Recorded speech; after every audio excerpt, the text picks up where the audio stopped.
Magandang gabi, pambungad sa ating newscast. Pinasusumiti na ni Pangulong Ferdinand Marcos Jr. ng Comprehensive Security Strategy ang bagong talagang pinuno ng Philippine National Police na si General Jose Melencio Nartates.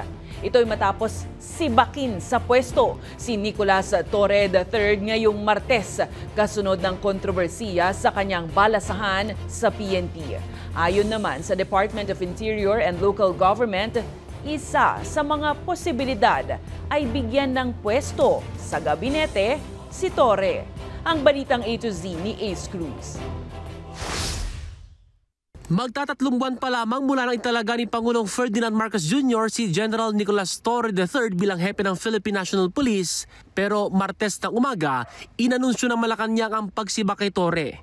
Ayon kay Interior and Local Government Secretary John Vic Remulla, itinataguyod ng Pangulo ang otoridad ng National Police Commission. That President Ferdinand Marcos Jr.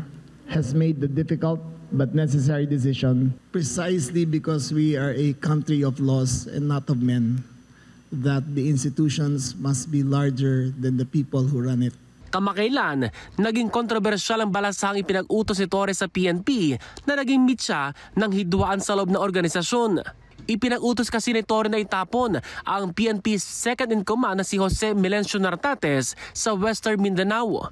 Pero naglabas ng resolusyon ang NAPOLCOM na binabaliktad ang utos ni Torre. Sa pagsibak ng Pangulo kay Torre, itinalagang bagong pinuno ng PNP si Nartates na tubong Ilocos Sur at miyembro ng Philippine Military Academy Class of 1992. Nauna rito, si Nartates ang Deputy Chief for Administration ng PNP, ang ikalawang pinakamataas na pwesto sa pulisya. Naging Regional Director din siya ng National Capital Region Police Office. Sa kanyang assumption of command speech, sinabi ni Nartates na magpapatuloy ang ilan sa programa ni Torre kabilang ang 5-minute police response at tututukan din ang iba pang issue sa kriminalidad. Our cyber capabilities must be responsive and should adapt to the latest cyber threats and trends. We will prevent these crimes proactively. Ano naman ang mangyayari kay Torre na sa 2027 pa magre-retiro? Ayon sa DILG, binigyan si Torre ng opsyon na mag-early retirement o mabigyan ng ibang pwesto. Nauna nang kinilala mga naging accomplishment ni Torre, kabilang ang pagkakaaresto kay dating Pangulong Rodrigo Duterte at religious leader Apollo Kibuloy.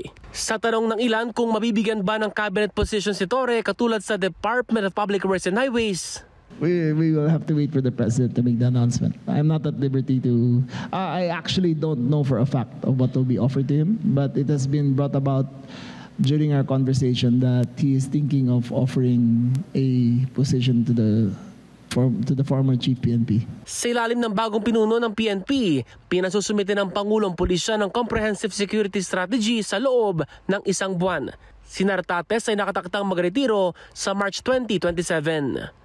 Para sa Balitang A to Z, Ace Cruz.